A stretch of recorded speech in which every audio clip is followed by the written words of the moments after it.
Assalamualaikum warahmatullahi wabarakatuh. Perkenalkan, nama saya Susi Ratnawati dari kelas 11 BDP 4. Saya akan menjelaskan teks eksplanasi tentang gerhana matahari untuk memenuhi salah satu tugas bahasa Indonesia.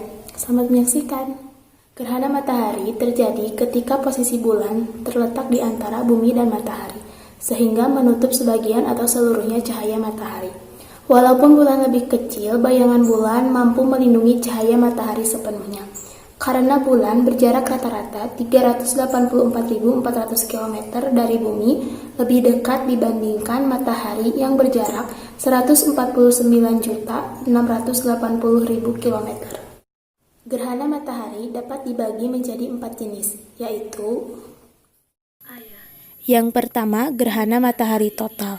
Proses terjadinya gerhana matahari total adalah ketika bulan secara keseluruhan menutupi cahaya sinar matahari yang memancar ke bumi atau pada posisi daerah umbra di mana pada saat itu bulatan bulan akan tampak sama atau lebih besar dari bulatan matahari.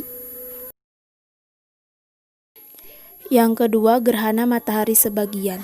Proses terjadinya gerhana matahari sebagian adalah di saat bulan, saat puncak gerhana, hanya menutupi sebagian pada bulatan matahari.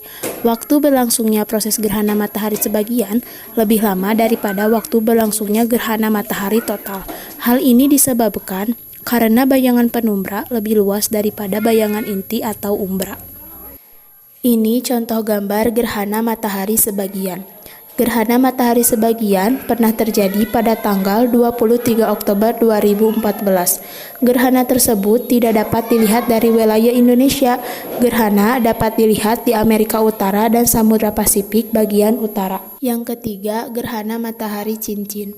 Gerhana matahari cincin terjadi ketika jarak bayangan bulan ke bumi berada di titik terjauhnya.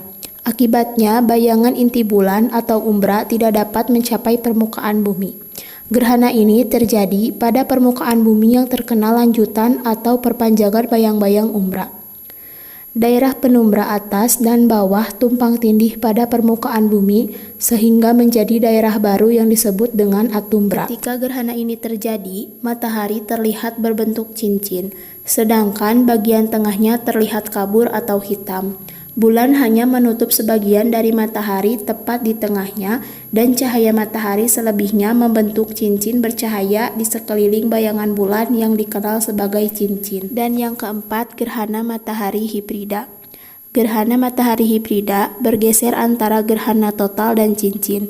Pada titik tertentu di permukaan bumi, gerhana ini muncul sebagai gerhana total, sedangkan pada titik-titik lain muncul sebagai gerhana cincin. Gerhana hibrida relatif jarang terjadi. Senter di sini berperan sebagai matahari, bola kecil berperan sebagai bulan, dan bola besar berperan sebagai bumi. Gerhana matahari terjadi ketika matahari, bulan, dan bumi berada sejajar atau segaris lurus, di mana bulan berada di antara matahari dan bumi. Gerhana matahari terjadi ketika cahaya matahari yang ditujukan ke bumi terhalangi oleh bulan, sehingga menutup sebagian atau seluruhnya cahaya matahari. Gerhana matahari menyebabkan terjadinya adanya umbra dan penumbra.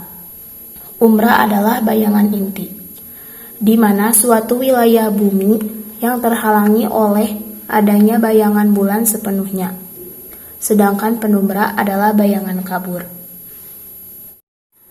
Penduduk bumi yang dilintasi wilayah umbra tidak akan melihat matahari karena seluruh sumber cahayanya ditutupi oleh bulan. Adapun mereka yang berada di daerah yang dilalui penumbra masih dapat melihat sebagian sinar matahari. Gerhana matahari tahun 1999 di Perancis melihat secara langsung ke fotosfer matahari, bagian cincin terang dari matahari. Walaupun hanya beberapa detik, dapat mengakibatkan kerusakan retina mata karena radiasi tinggi yang tidak terlihat yang dipancarkan dari fotosfer. Kerusakan yang ditimbulkan dapat mengakibatkan kebutaan. Mengamati gerhana matahari harus menggunakan pelindung mata khusus atau menggunakan metode melihat secara tidak langsung. Karena cepatnya peredaran bumi mengitari matahari, Gerhana matahari tidak mungkin terjadi lebih dari 7 menit dan 58 detik. Jadi, jika ingin melihatnya, lakukanlah sesegera mungkin. Sekian dari saya, semoga bermanfaat. Mohon maaf apabila ada kesalahan. Wassalamualaikum warahmatullahi wabarakatuh.